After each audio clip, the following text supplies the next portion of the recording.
illustrious history of presidents from all sides doing stuff to the White House building, putting stuff up, taking stuff down. What's the big deal? All right. Those are interesting dates and observations. So in this clip, we're going to watch Marc Lamont Hill once again get dismantled by Michael Knowles. And because Marc Lamont Hill, again, is going to get emotional, BLM, DI hired, a whole bit. I'm sorry. I could almost agree. It's not that you could disagree with people all the time just because they're on I don't do the labels as much. But after Marc Lamont Hill made sure to press the issue that men can be pregnant, I have no respect for him. I just don't have any respect for him, and his mouth is always so ashy. I just can't stand it. Okay, so without further ado, we're going to watch Marc Lamont Hill get dismantled, destroyed, and demolished by Michael Knowles. And anybody else who wants to join in on the panel, probably Piers Morgan, to destroy his woke, ridiculous take. I think they are part of a bigger issue. Let me start by saying this is not my priority issue. There are a lot of things in the world to be outraged about right now, and this wouldn't make my top 20. I do understand, though, that some people see this as a signpost of a deeper problem. At a moment where there is a government shutdown, at a moment where there is not true peace, certainly not lasting peace in Gaza, at a moment where people are fighting for everything from healthcare to reparations to people are battling about redistricting, for this to become not Trump's priority, but certainly the thing that is being trumpeted, it can appear to people as a distraction. You mentioned Nixon in 1970. Nixon in 1970 is opening up space for journalists, right? You mentioned a bomb shelter in it was during World War II. It was either, I remember, 42, something, maybe 1940 or something. 42, that's in the middle of World War II. That makes sense. 1913, it was done. That's the year before World War I starts. So again, imagine if 2 years later someone was doing something purely for entertainment purposes. It could look bad. And at a moment where Trump is being... It's for statecraft. Again, I'm not arguing the point. I'm saying it's more about the optics for me. At a moment where Trump is being accused of assuming Marc, kind of here's what I would say, authoritarian... Marc, here's what I'd say. Yeah, but Marc, here's what I say to that. The reason it's become such a big deal is because of the, in my opinion, massively over-the-top hysterical reaction to it from Democrats. It's not that big a deal, really. It's not costing the American people anything. And if another president who comes in from the Democratic Party doesn't like it, they can do their own thing. The president has the power and authority to do what he's done. He thinks he needs a bigger space to welcome foreign dignitaries and world leaders. That's not really entertainment. That's part of the functioning process of the White House acknowledging and receiving the most important people in the world. I mean, I just can't. I'm trying to get angry about this, and I'm failing. I don't think you need to get angry about this. By the way, the word entertainment space has been used repeatedly by the White House. That's why people are saying entertainment. I get that he's not hosting like Lollapalooza, but there's still an idea here that this is not a major priority in terms of politics. Again, it's not the thing that gets me out of bed in the morning or stops me from sleeping at night. But I do think it's interesting in a moment where people are men getting pregnant is what. Making sure that we have the right health care for men getting pregnant is what keeps you up at night. And here's the thing. When somebody like this tool says something like that, like, now you can never take them serious on anything else. But it's not even just that.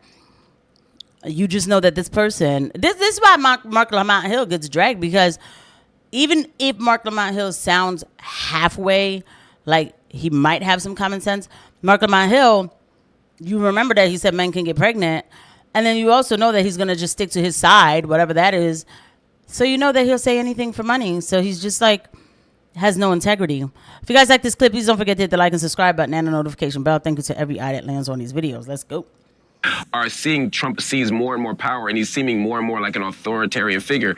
And there are people who are saying that this requires a federal oversight committee and that this isn't the unilateral decision that should be made. And it costs $100 million more than he said, even though he's the great... Real talk, I'm not even trying to be funny. Like, look, me personally, I'm not really with the bulldozing of the White House, but I'm also not down with taking monuments. When they started taking the monuments away from the South, I was like, why are they doing that? I was like, this is completely out of control. This is out of balance. This is crazy, right? So there's that. But the last thing, oversight committee for a freaking remodel? Like, all right, now we just, No. How about they open up the government to do other things? We don't need an oversight committee for this. Come on now. Builder in chief. I think there are reasons why you're almost giving fodder to your political opponents, which creates this hullabaloo that I don't think we need. Okay, let me just come back, if I might, Michael, to something Scott Galloway said, which may be a much more significant part of this whole debate, which is he believes it's a sign of something else. Let's take a look. What this means is the following, is that he is normalizing federal troops in cities. He's creating doubt around the election process, and he has no intention of leaving. Because if I'm renting a place, I won't put in a new refrigerator, much less tear down an entire wing. Yeah. So let's be honest, folks. You really think he'd go through this if he was planning to leave in 36 months? Yeah, it's his new Mar-a-Lago. Okay, so this is a little deranged. This is definitely delusional. And you cannot make a debate by saying, if it was me, I wouldn't do that. I really try hard not to do that when I'm debating. Everybody's different. He's building Mar-a-Lago. Yeah. Now, Michael, Donald Trump was asked on Air Force One overnight. Well, hang on. Yeah, I'm coming to this. So, Michael, on Air Force One, Trump was asked about these persistent rumors that he may run again. Let's take a look. I would love to do it. I have my best numbers ever. It's very terrible. I have my best numbers. If you read it, am I not ruling it out? And you'll have to tell me. All I can tell you is that we have a great group of people, which they don't. They have Jasmine Crockett, a low IQ person. They have AOC's low IQ. Now, Michael, my personal view is that Trump is on a massive troll about this, which is winding up the left pretty successfully. I don't actually think he has any intention to run again. However, I don't know for sure. Would you see that if he did actually try and run again? Or there's even this kind of weird conspiracy theory that he may let J.D. Vance run and act as his vice president, then Vance just surrenders authority to his vice president, who's Donald Trump. Knowing Donald Trump, the idea he would do anything that involves the word vice is unthinkable, and he's already ruled that out as a mad idea. But would you think that if he was to try and run again, that to me would be a step too far? That's way more significant and serious, I would say, than an argument about a ballroom.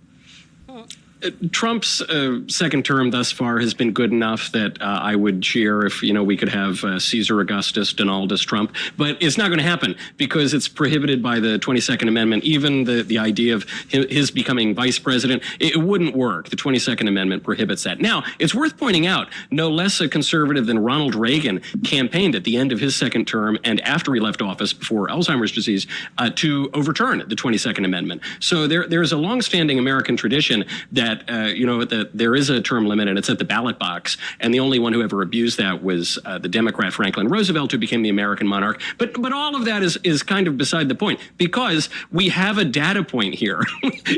These Democrats who are wailing about Trump never leaving office because he wants to make some improvements to the White House at private expense, they seem to have forgotten that we already tested this in 2020 after Democrats had changed all the election rules, in some cases unconstitutionally. Even amid all of that, Donald Trump left office. And then people missed him so much that they invited him back. So maybe in the meantime, once he leaves and J.D. Vance is president, maybe we can finally fulfill Reagan's dream, get rid of the 22nd Amendment, and then we can get Trump to a non-consecutive third term. They get so worked up every time, and I cannot make this a 20-minute video. Like, Brian doesn't even know what to do with himself. Obviously, Michael Knowles is being a little funny. He's being a little tongue-in-cheek, guys. Like, what are y'all about to have a debate about? Like, this is not even a substantive. Like, really, just calm down, Brian. This one, he just twists his face up. I just know his breath stinks. I'm sorry, guys. I know that has nothing to do with anything. We'll just end it here. I'll see you guys at the next one. Bye.